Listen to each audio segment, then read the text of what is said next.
Hey Gators. Hey Gators. Good afternoon, Gators. Hey Gators. Hey Gators. And welcome to another edition of Swamp Talk. Welcome back to another edition of Swamp Talk. Welcome back to another edition of Swamp Talk. And welcome back To another edition of Swamp Talk.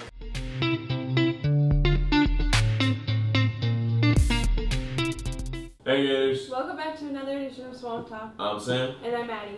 Today is March 5th. Yearbooks are on sale for $85. This year's yearbook staff has been working hard to create an interactive book with a fresh look that looks great. Get yours today and don't wait. Join us for our 5th annual 5K and 1 mile fun run. This takes place on Saturday, March 17th at the Newport Richey Recreational Center. The 5K begins at 8 a.m. and the 1 mile begins at 8:45 a.m. You can also register at active.com. They offer students who attend at Pasco School up to age 22 a discount.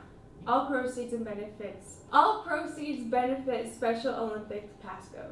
At yesterday's competition for Odyssey of the Mind, our school's team placed first place in the problem they chose, received 2 Omer Awards, and held more weight on their balsa wood structure than any other team in the entire weekend. They'll be competing at the state competition in Orlando at UCF in April. Congrats, Gators. Woo! Troop 4740 will be showcasing our Florida State Thespians Variety Showcase. This is taking place on March 9th at 6:30 p.m. in the mini theater. Now to a segment on the IB Domino Tournament. Hola, alumnos. Are you a junior in the IB program? Are you crafted in the arts of luck and skill? If so, Senor Gonzalez will be hosting the first Torneo de Domino 2017 to 2018 Domino Tournament from 2:10 to 3:10 in room 518 starting next Monday, March 2nd. Why a domino tournament, you may ask? Well, dominoes are a cultural pastime in Latin America, and Senor Gonzalez would like to bring this tradition to Land O'Lakes High School. 4 groups of participants will go head-to-head, with the first group deciding winners on Monday, the next on Tuesday, and the last group on Wednesday. These groups will enter semifinal and final rounds depending on their fortune.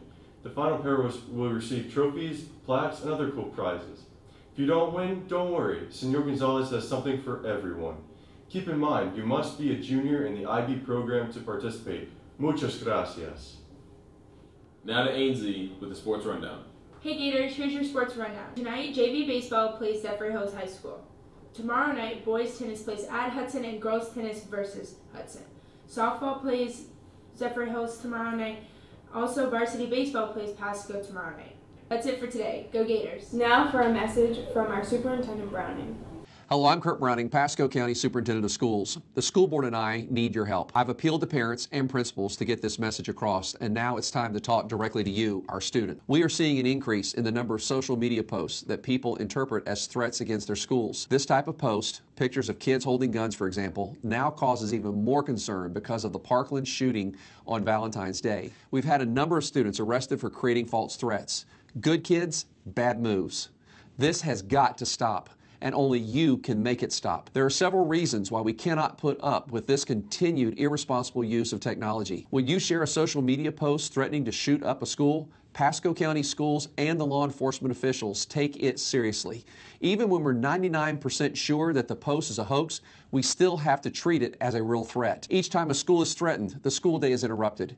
When students are panicking, teachers, administrators, and other staff members have to respond. That means learning stops. Finally, it's not funny. Even if you think you're joking with friends about shooting up a school, someone eventually will alert law enforcement.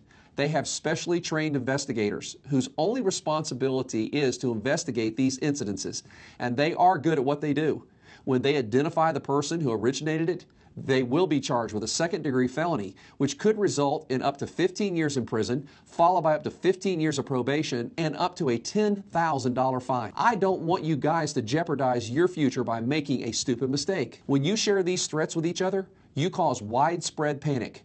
You disrupt school, and you waste law enforcement resources. Even if you don't care about wasted resources or school disruptions, think about how scared your parents will be if they believe you are in danger. So please, do not share social media posts of guns or comments about shooting up a school. If you get a Snapchat photo of someone posing with a gun or making a threat, send it immediately to the sheriff's office or local police department. They all have Facebook pages and websites that accept tips. Don't send it to your friends and warn them not to go to school. That's just irresponsible. I want to work with you to restore calm to our schools and communities. These senseless comments about committing violent acts and pictures of people holding guns have become so disruptive, and they result in serious consequences that may affect the rest of your life. Please use good judgment and common sense.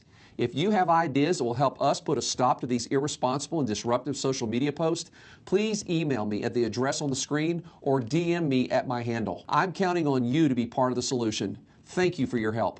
That's all we have for today, Gators. Tune in next time for another edition of Small Talk.